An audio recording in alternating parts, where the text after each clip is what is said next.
Hey guys, this is Rich from ZZ2, and today we're going to be going over some development that we're doing with the Zeus product to work with our CarPlay interfaces, and we're going to be demonstrating this on this Porsche PCM3.1 that we have added wireless CarPlay, wireless Android Auto. Press the nav button, brings you into the CarPlay interface.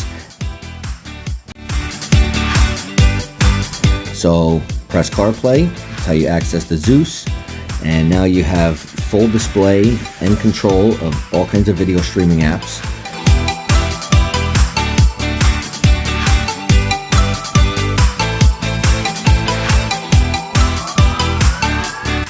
This is an awesome video that the guys over at Sounds Good in Tennessee did, using this exact interface actually to provide wireless CarPlay, wireless Android Auto.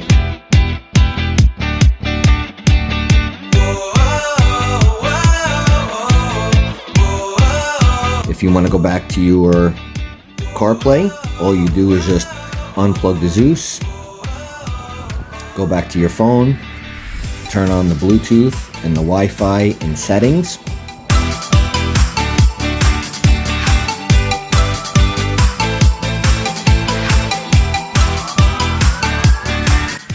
And then within a few seconds, the wireless CarPlay will take back over, and the transition is as easy as that. So now you have full video streaming with high definition display and control right from the factory Porsche PCM3.1 radio. And we will also have this available for GM, Porsche, Bentley, and some other models coming soon as well.